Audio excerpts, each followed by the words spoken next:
I also bought these seat belts. So it's a 4-point harness, not a 6-point. TRS, a good reputable make. You can see that it comes with the eye holes, the seat eyes to hook in. So these go through here, and then these go into the floor of the car. They also supplied a couple of these. I suppose if I'm not impressed with anything, it's probably these. There's a better sort which is bigger and has got a captive nut welded on it. I'm going to take a look at how my other ones have been done. The driver seat setup. I had a quick look at the way the driver's harness had been installed. Now he has used Robert 4040 has used one of those plates that I mentioned. It's a square plate and it's got a captive nut welded on one side of it. It's quite big. It's about, I guess it would be about 75 by 75 mil, 3 inches by 3 inches. But on the other side, so that's on the side closest to the tunnel. Now I have got a problem because I've realised I may have to reroute that battery cable, because I think that's going to come just where the eye has got to go. But on the other side, I couldn't find the bolt underneath I couldn't find the bolt coming through the floor or the nut on the other side of it. The reason is because it goes into this existing, I don't know if this thread's right. No, it's not, is it? I might have to run a tap down through that, but it goes into this existing hole. Now it could be that I need to buy a different thread, a different eye with a different thread on it. I think these are UNC, Imperial UNC threads. Yeah, and you can bet your life this is metric. So I may have to curtail my operation for today, and I'm going to have to get a different seat bolt eye, and also I may as well order the square mount, seatbelt mount with the captive nut on it. The price of that is about £3, I think, from Demon Twigs, but the postage is probably going to be about double that. But hey, you know, what can you do? To fit the eye bolt for the right hand lap strap, I need to put it just down here. Let's do it through the back door.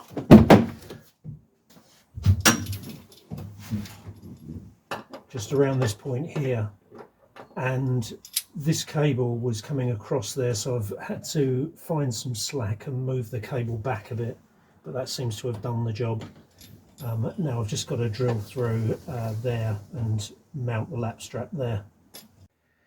I know this video is about the seat belts, but just a final word about fitting the seat. Just to tack on the end of my previous video about the seat, the passenger seat. It was such a pain. I had to take the thing in and out, in and out. One of the problems is that the holes that are drilled to mount the subframe onto the chassis of the car are quite small. They're only just big enough to get an M10 bolt through them.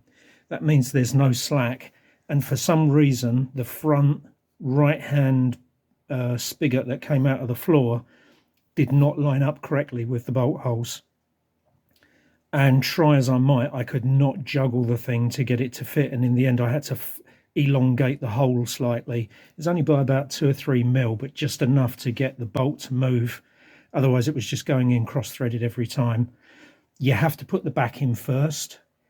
If you're going to do it yourself, the bolts here are quite long, so you have to lift it, put the bolt in, screw it down a bit, and then gradually lower it. So if you're going to do that, what I did was I had a block of wood and a sort of tyre lever thing, and I held it up while I was screwing these bolts in, and then I gradually lowered it and screwed them in a bit further. It's the only way to get it to go when you look at the clearance between the top of the bolt and the frame. Now the other thing, to actually do them up tight, you can see there's not enough space to get an Allen key in there. So I've got the sort of Allen keys that have got the ball socket thing on the long end. And what I did was I put the ball socket thing in there, and then I used a spanner on the short, you know, to give me more leverage on the top, and then tightened it up. I tell you, it's a, I nearly gave up. I really did. It was such a pain. Anyway, let's come on to the reason I wanted to show you this. Here's the bolt here. I've drilled it in a position where it goes through a box section of chassis. That means the standard length harness eye is not long enough. So I bought a 2-inch one from Merlin Motorsport. I'll show you the picture in the video now. The other thing was on the bottom of it, I've got the bigger square plate. I'll show a picture of that as well, which is FIA approved or FISA approved or something anyway. It's not the small little strip things with the threaded hole through them, which is what came with the harness actually. So I've got the proper size big plate and the longer bolt. On this side, the standard harness eye that comes with the harness doesn't fit either, because this side is an M10, and again I bought an M10 harness eye from Merlin Motorsport, and I'll drop a picture in of that here. Now the shoulder harnesses actually had fittings on them to fit into eye holes as well, but I've just looped them round the roll cage and doubled them back, and they're very firmly locked. The same as is done on the other side with the driver harness, and then that means that I can get that through here, as you can see, and that works a treat. So that's fairly straightforward. The only thing I would say is I don't know what the arrangement is of this horizontal bar on the custom cage, the roll cage from Custom Cages. I think it's different, but anyway, it's worth checking that if you do want to fit harnesses on the passenger side. You may have to use eye bolts for the shoulder straps. So that's the belts fitted. The only thing is that these straps, this bit's too long and it's come down to the point where you can't adjust it any further. So what I need to do is shorten the shoulder straps where they hook onto the cage, onto that horizontal bar on the cage that I showed earlier. But that's just a matter of fiddling around with it. It all seems good. I was a bit concerned down this side about the bracket, about the adjuster chafing against the battery. So there's not a lot of clearance, there's about 10 mil of clearance, but I can't see how that would move across and actually chafe, so I think we're good. If there's any danger of that happening, I'll have to figure out a way of protecting the battery cable, because I don't want it chafing against the battery cable, but I don't think it will, quite honestly. So long job. Actually fitting the belts, aside from the fact that I had to wait for the correct fittings, the 10 mil bolt and the 2-inch bolt, it didn't take that long. It's just taking the bottom, the under panel, under cloaking or whatever they call it, taking that panel off, or I dropped it. I didn't take it all the way off, I just dropped the back of it. Drilling through the floor on this side, on the tunnel side, where I drilled down through the box section of the chassis, dropping the bolt in, doing it up. I had help from my young grandson to do that, and then this side was simply screw the 10 mil bolt in. Now the bolt is longer than the hole. You could cut it, but what actually happens is as you wind it in, eventually it actually slightly distorts the floor underneath where you're winding it in. It's not a big deal. They've done it the other side. I noticed it when I was comparing to the other side. It's done exactly the same thing that side. It just puts a little mound in the inverted mound in the floor. Final word on the belts. So I've adjusted them. You can see now where the label falls, just below the label on the seat, if you want a guide for this seat and these straps. And that's fine. You particularly as you got to remember that not only has it got to fit over the shoulders of the passenger may wear a hands device. I don't know if he will or won't, but you know, it'll have to go over the frame of the hands device as it sort of locks into the side of it. In terms of these versus the Motormech ones straps over there, I think I prefer the Motormech ones. One of the main reasons is because the arrangement here to pull the strap down is much better on the Motormech ones. So you can see this has just got a fold in the fabric of the belt.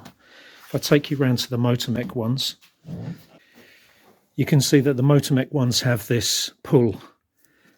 Sorry, they have the loop there, which is much easier to use, particularly if you've got racing gloves on. I would imagine it's going to be even simpler to use. And the release mechanism is far easier. You just pull this tab up and then pull the strap downwards and it comes loose. On the TRS ones, you have to sort of pull the buckle upwards and then pull the strap down. So, yeah, it's only small little things. I mean, if you look, if TRS just put one of these through that gap they've got there where they've got that spring arrangement, that would do the trick. So it's a very minor thing, but it just makes it easier to use. Now, the one other thing I've noticed is the belts on this side are, what are they? They look as though they're 50mm or 2-inch. On that side, they're 3-inch. I'm not sure those 3-inch belts would go through my hands device, actually, which is a consideration as well. Let's check this out because I've got my hands device here. So, sorry I'm doing this a bit. I've left my tripod indoors and I can't be bothered to go and get it. So, oh yeah, it does fit. Yeah, no, that would be okay. It is going to bring it up around close to your neck, but it does fit. Yeah, maybe slightly uncomfortable. That's a consideration then when you buy belts. I hadn't even thought of that. Thank goodness I didn't put these on the driver's side. You knew I wouldn't leave it alone, didn't you? So I thought I'd do the full works. Now you can see the belt does fit against the raise piece on the hands device. And I have to say, when I was putting the belt on, I thought this is going to chafe against my neck. But actually, once you pull it down tight, it doesn't. It leaves you with about, well, a gap about the width of my fingers, actually. So about a 10mm gap. And I don't think I mean, I can't even move my head far enough to actually touch the belt. Yeah, I can't get my head over far enough. I'd have to do, yeah, no, you wouldn't touch the belt. So they do work, not as comfortably as they do with the narrower belt, but you can see everything is about at the right level. You can see how much difference, well, I don't know whether I showed you actually, but having the hands device on has made quite a difference to the amount of excess strap I'm left with on the belts. I might not have them. Let's just try and get this one down. Yeah, there you go. That's tighter. Okay, so that's about right now. That's pretty tight. Obviously, you don't want them loose when you're in the car. Oh, I haven't got the. Let's fit the. So all I'm doing now is fitting the thing on the side. Let's do this one. I got used to doing this without looking. Okay, so my head will only go that far anyway, so it's not like I'm going to dive into the straps. I can't get my head further forward than that. So I reckon that's pretty good.